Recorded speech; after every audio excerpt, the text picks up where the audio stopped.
Reading, reacting, and analysis on the poem The Starry Night by Drew, Sarah, and David.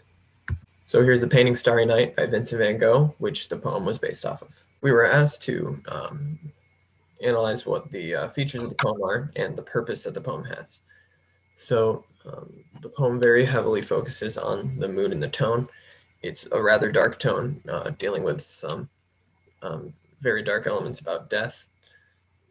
Some of the dark language includes the town does not exist and this is how I want to die.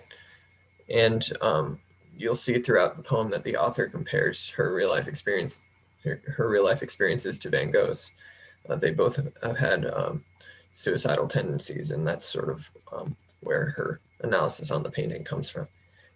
We see that the old unseen serpent and rushing beast of the night are both seen within the painting and conveyed in these dark manners, sort of visual representations of her taking the painting and analyzing it as something very dark. The reader can also gain insight from the poem.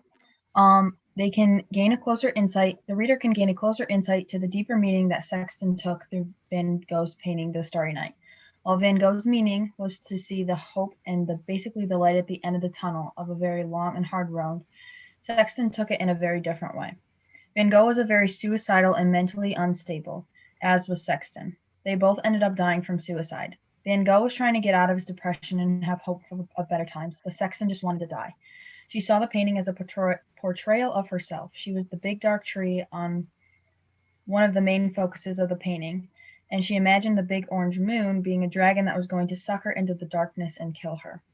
Anne Sexton wrote about wanting to die and interpreted Van Gogh's painting as a picture of how she was going to die, through the brute force of nature. She wanted to be a part of the violent narrative. There is a religious imagery here as well, with the serpent that can be interpreted as the devil, and the moon pushing children like a god from its eye. Perhaps Sexton wanted to die in a glorified way, and in the same way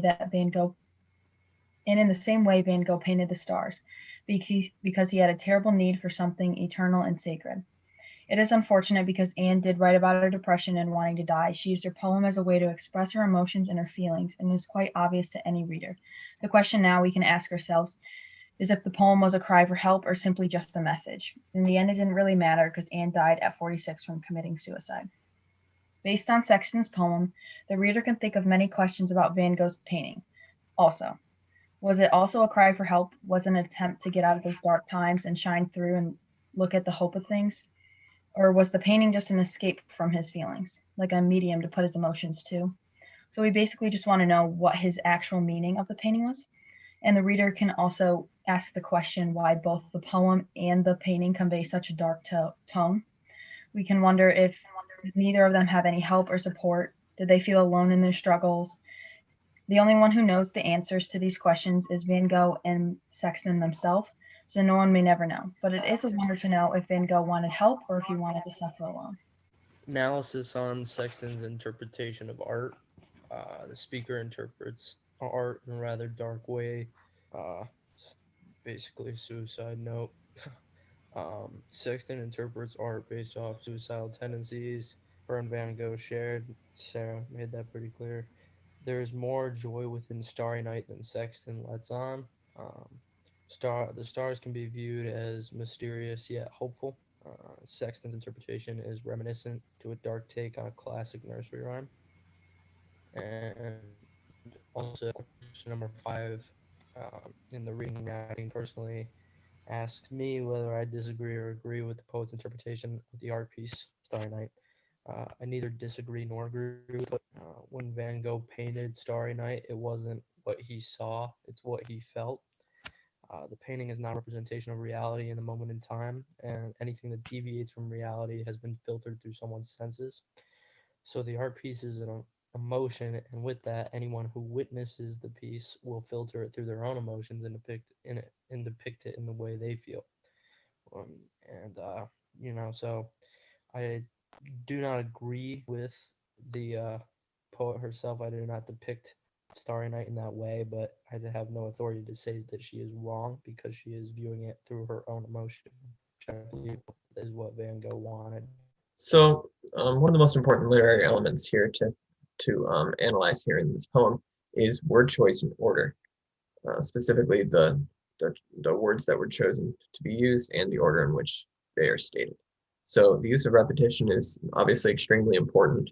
We see the phrase, "Oh, starry, starry night, this is how I want to die," repeated twice, nailing home, really bringing home the fact that this painting is a representation of very much of Sexton's feelings. The old serpent, we can see, could refer to the wispy clouds covering the stars, which are again sort of seen as a block of this hope. And we see at the ending of the poem feels rather unresolved, with no flag, no belly, no cry, sort of seeming like a loose end of sorts. We see the use of "to split from my life," demonstrating that Sexton really wishes to be among the stars. We can see this as the fact that the stars are possibly some darker place that Sexton wants to be, or somewhere hopeful that she can only find solace in through death. And the ways in which these words are used and placed very much conveys a traditional feel that matches the painting extremely well. That's what we see here throughout the poem. Another main literary element of the poem is Sexton's voice and word choice. Throughout the poem, Sexton conveys a very dark and depressed tone. She uses repetition of the lines like "I want to die" to show basically that she is done playing around. She has made up her mind and she knows what she wants. And then she leaves the poem with the final words, "No flag, no belly, no cry." This part of the poem seems extremely violent yet unresolved. Sexton is expressing her deep, dark desire to part with life, but she goes on further.